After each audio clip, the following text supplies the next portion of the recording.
Hello everyone, আমি Monami and welcome to my channel Monami's cake house. তো আজ আমি আপনাদের সাথে আবারও একটা বার্থডে কেক ডেকোরেশন শেয়ার করছি।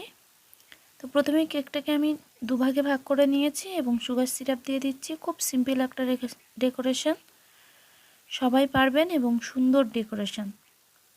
এটা ঝটপট যে কোনো সময় খুব তাড়াহুড়োর মধ্যে এটা করা হয়ে যাবে। তো আমি এখানে একটু ক্রাশ দিয়ে দিলাম, আপনাদের হাতের কাছে যেটাই থাকবে সেটাই দিয়ে দিতে পারেন।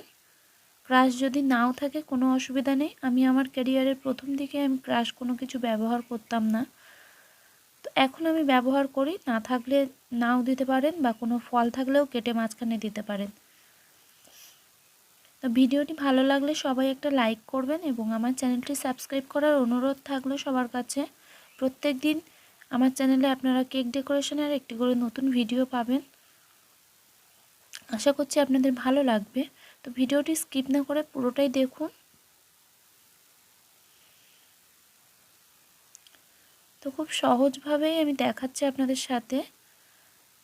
আমি স্প্যাচুলায় ক্রিম নিয়ে চারিদিকে একটু কভার করে দিচ্ছি এবং এক্সট্রা যে ক্রিমটা সেটা আমি হালকা হাতে তুলে নিচ্ছি। এটাই করতে হবে।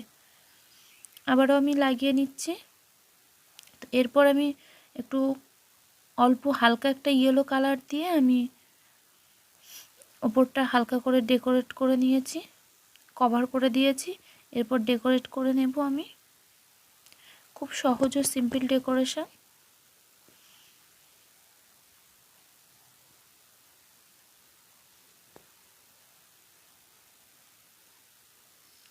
তো এখন আমি একটা স্টার নজেল নিয়ে নিচ্ছি এবং একটু গ্যাপ গ্যাপ দিয়ে ওই ইয়েলো কালারের ক্রিমটাই আমি একটা পাইপিং ব্যাগে ভরে নিয়েছি এবং একটু গ্যাপ গ্যাপ দিয়ে আমি একটা করে রোজ এঁকে নিচ্ছি। এগুলোকে রোজও বলে আবার স্টারও বলে। তো সেটাই আমি করে নিচ্ছি। হয়ে গেছে ডেকোরেশন। এবার কিছু সুগার বল থাকলে ছড়িয়ে দিলে আরও ভালো হতো, কিন্তু আমার কাছে সুগার বল সেই সময় ছিল না, দিতে পারিনি। তো এখানে একটা বার্থডে ট্যাগ এবং নাম লিখে দিলেই ব্যাস কমপ্লিট। তো ডেকোরেশনটা স্পেশালি হয় কি, যেরকম রেট পড়ে তার উপরেই ডেকোরেশনটা হয়। যদি এটা একটু কম রেটের ছিল যার জন্যে আমি বেশি ডেকোরেশনও করিনি এবং বেশি ভেতরে লেয়ারও দেইনি।